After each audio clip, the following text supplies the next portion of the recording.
साथियों, आज सिद्धार्थ नगर में बहुजन क्रांति मोर्चा, भारत मुक्ति मोर्चा, बहुजन क्रांति मोर्चा के माध्यम से जो राष्ट्रव्यापी परिवर्तन यात्रा, ईवीएम भंडाफोड़ परिवर्तन यात्रा आदरणीय माननीय वामन मेश्राम साहब के नेतृत्व में चल रही है, वो यात्रा आज आपके क्षेत्र में प्रवेश कर चुकी है। ये यात्रा लगभग पूरे भारत भर में निकाली जा रही है और ये यात्रा 365 डेज चलेगी। ये यात्रा 674 डिस्ट्रिक्ट से चलाई जाएगी। ये यात्रा राष्ट्रव्यापी ईवीएम भंडाफोड़ यात्रा निकालने के पीछे का जो मकसद है, ये मकसद मैं आपको यहाँ कुछ ही चंद बिंदु पर बात रखते हुए ये बात समझाने की कोशिश करूंगा। बाबा साहब डॉक्टर अंबेडकर इन्होंने कहा था, लोकतंत्र और ब्राह्मण तंत्र एक साथ नहीं चल सकता। लोकतंत्र भारत को 26 जनवरी 1950 को लोकतंत्र बहाल हुआ। बहाल होने के बाद हमें देखने को क्या मिला, जो एससी एसटी ओबीसी माइनॉरिटीज के लोग हैं, उनके फेवर में संविधान तो बना, मगर जो सेंचुरी से, जो हजारों सालों से जो शासक वर्ग था, ब्राह्मण जो शासक वर्ग था, वही शासक वर्ग ट्रांसफर ऑफ पावर से, सत्ता हस्तांतर से 1947 से उन्होंने इस देश पर कब्जा किया।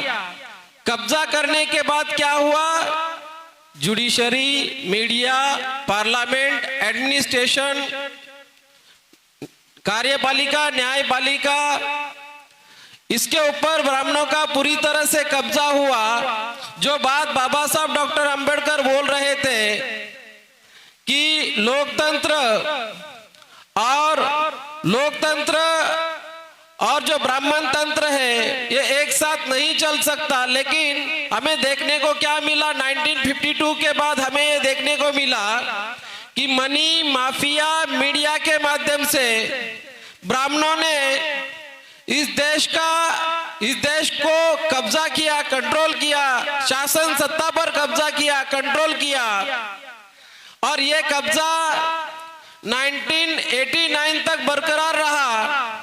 और जब बहुजन समाज के अंदर सामाजिक चेतना, सामाजिक आंदोलन निर्माण हुआ और उसका हमें असर दिखाई देने लगा, जब हमें असर दिखाई देने लगा, सामाजिक चेतना का, सामाजिक जागृति का असर हमें दिखाई देने लगा, तो उसका असर क्या दिखाई दिया, हमें उसका असर यह दिखाई देने लगा कि बहुजन समाज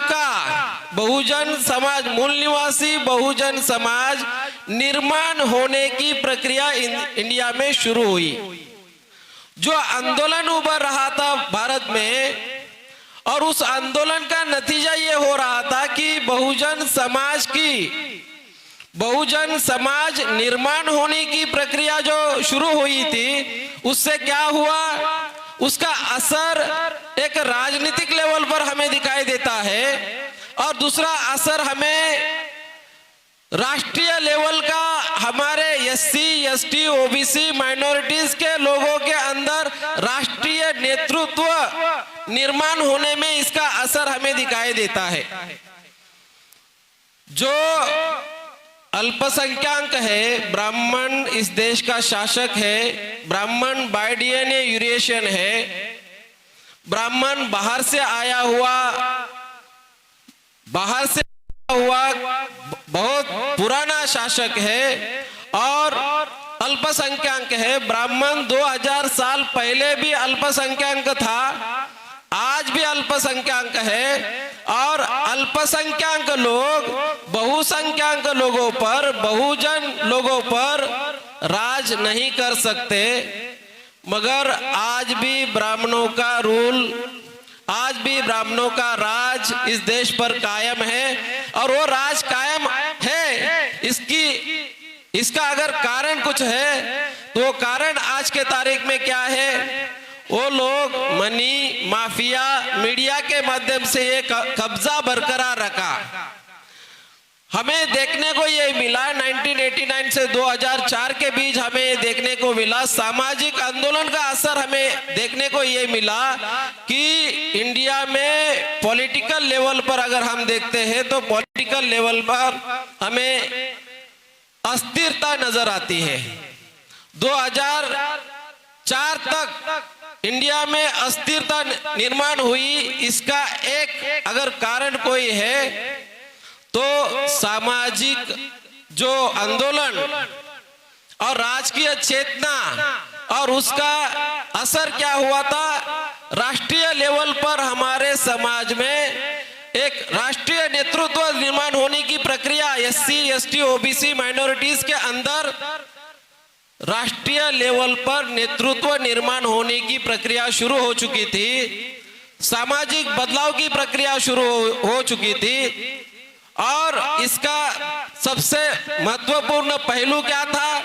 बहुजन समाज, मूल निवासी बहुजन समाज बनने की प्रक्रिया हो चुकी थी। तो जो शासक है, ब्राह्मण जो शासक है, उन्होंने क्या सोचा?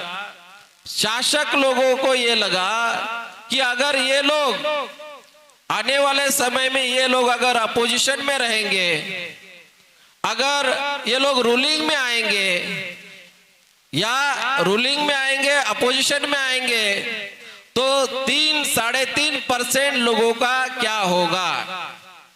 इसलिए उन्होंने क्या किया? ईवीएम लाया। ईवीएम लाने के बाद हमें क्या दिखाई देता है?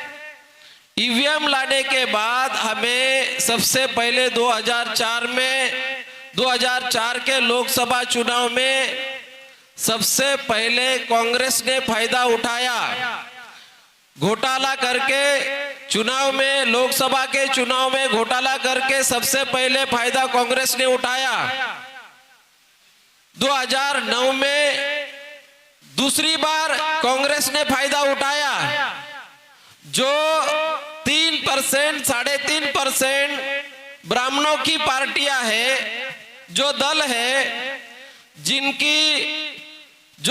जिनका रिप्रेजेंटेशन, जिनका वोटिंग जो रेशियो है, जो शेयर है वो कम हो रहा था, वोटिंग शेयर कम हो रहा था, रेशियो कम हो रहा था। लेकिन 2004 से क्या होने लगा? ईवीएम के माध्यम से ब्राह्मणों के 5-5 दल, नेशनल लेवल के 5-5 दल स्थापित हो गए। ईवीएम ने क्या किया? जिनकी संख्या कम है उनके 5-5, 6-6 नेशनल लेवल के दल निर्माण होने लगे। 2004 कांग्रेस ने घोटाला करके चुनाव जीता। 2009 कांग्रेस ने फिर से घोटाला करके चुनाव जीता।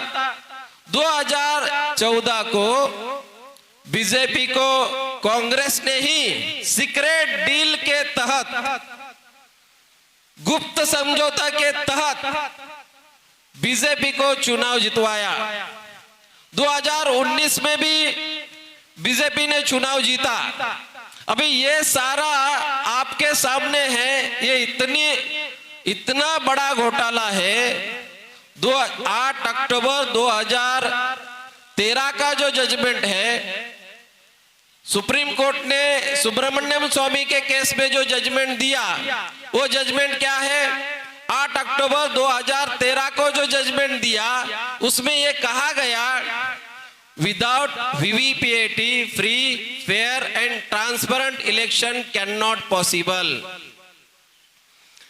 मगर 2014 को इलेक्शन कमीशन के द्वारा केवल 0.33% वीवीपीएटी मशीन लगाया गया।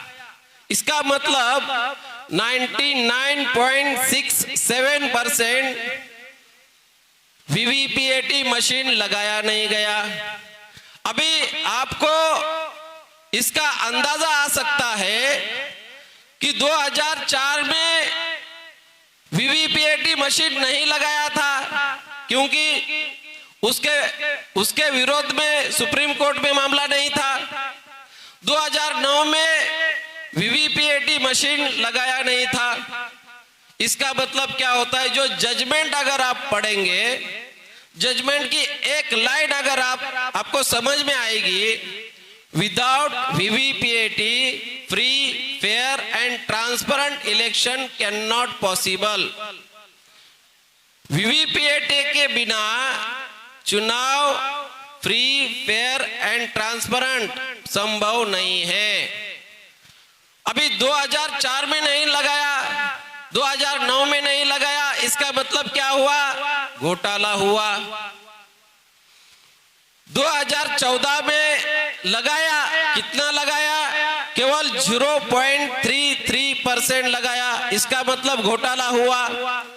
घोटाले को छुपाने के लिए, घोटाले को दबाने के लिए इन्होंने क्या किया, इलेक्शन कमीशन ने लगभग 9 लाख मशीन को स्क्रैप घोषित किया, कबाड़ घोषित किया। 1 महीने के पीरियड में आपको यहाँ जो बैठे हुए लोग हैं या सोशल मीडिया पर सुनने वाले लोग हैं, इनको जानकर हैरानी होगी कि चुनाव आयोग की, इलेक्शन कमीशन ऑफ इंडिया की जिम्मेदारी, कॉन्स्टिट्यूशन संविधान निर्माताओं ने क्या जिम्मेदारी लगाई है, उनकी जिम्मेदारी आर्टिकल 324 के तहत, आर्टिकल 324 के तहत सुप्रिंटेंडेंस, डायरेक्शन, कंट्रोल, इसकी जिम्मेदारी कॉन्स्टिट्यूशन ऑफ इंडिया, संविधान निर्माताओं ने जिम्मेदारी इलेक्शन कमीशन ऑफ इंडिया की लगाई है। Free fair and transparent election करने की जिम्मेदारी इलेक्शन कमीशन की लगाई है, संविधान निर्माताओं ने लगाई है। मगर हमें दिखाई क्या देता है, चुनाव आयोग इस घोटाले में शामिल है। जो रूलिंग पार्टी है, रूलिंग पार्टी के लोग इस घोटाले में शामिल है। जो अपोजिशन पार्टी है, अपोजिशन पार्टी के लोग इस घोटाले में शामिल है। आपको जानकर हैरानी होगी, एक चुनाव के रिजल्ट के, चुनाव के 2014 के नतीजे के बाद 1 ही महीने में सारे के सारे ईवीएम को, 9,03,000 ईवीएम को कबाड़ घोषित किया। 2019 में क्या हुआ, 2019 के इलेक्शन का जब रिजल्ट डिक्लेयर हुआ, रिजल्ट डिक्लेयर होने के बाद रिजल्ट कितना डिक्लेयर किया, केवल 4 फेज का रिजल्ट डिक्लेयर किया।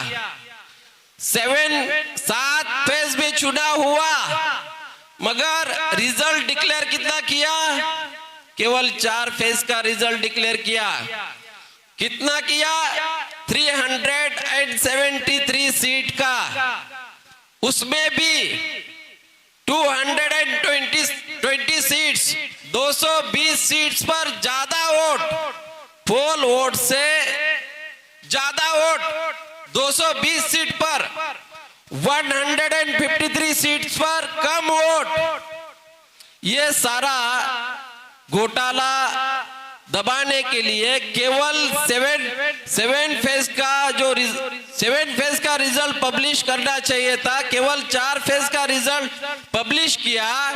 और ये घोटाला दबाने के लिए इलेक्शन कमीशन के द्वारा 4 महीने में, केवल 4 महीने में इलेक्शन कमीशन के द्वारा ऑर्डर इशू करके जो वीवीपीएटी स्लिप्स है, रिसिप्ट्स है, वो सारे के सारे रिसिप्ट्स डिस्ट्रॉय किए।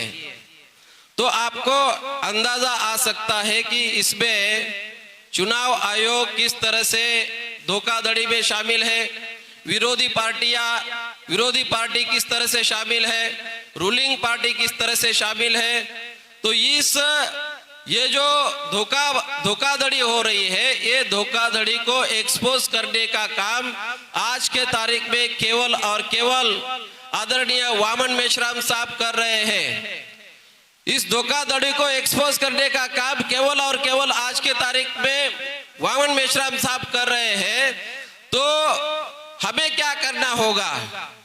हमें संगठित शक्ति से ये जो संगठित शक्ति के बिना हम इसका मुकाबला नहीं कर सकते। हमें राष्ट्रव्यापी आंदोलन खड़ा करना होगा। हमें गांव-गांव तक लोगों को जगाना होगा, इस मिशन के साथ जोड़ना होगा, रिसोर्स का निर्माण करना होगा, टाइम एंड टैलेंट के लिए लोगों को खड़ा करना होगा। ये सारा प्रचार और प्रसार में लोगों को तैयार करना होगा, लोगों को समझाना होगा, गांव-गांव में जाके, देहात में जाके इसका प्रोपेगेंडा पब्लिसिटी करना होगा और इसके विरोध में लाखों करोड़ों लोगों को रास्ते में लाना होगा। तब हम इसका मुकाबला कर सकते हैं। और लोकशाही, जिसको बाबा साहब बोल रहे थे, लोकतंत्र और ब्राह्मण तंत्र एक साथ नहीं चल सकते। तो हम लोकतंत्र चाहते हैं, ब्राह्मण तंत्र नहीं चाहते। लोकतंत्र को बचाने के लिए, देश को बचाने के लिए, संविधान को बचाने के लिए, हमारे फंडामेंटल राइट को बचाने के लिए हमें ये सारा प्रण करना होगा, लोगों को तैयार करना होगा। इसी बात को मैं ध्यान में रखते हुए मेरी बात यहाँ पर मैं समाप्त करता हूँ। आपने मुझे सुना, धन्यवाद, थैंक यू वेरी मच।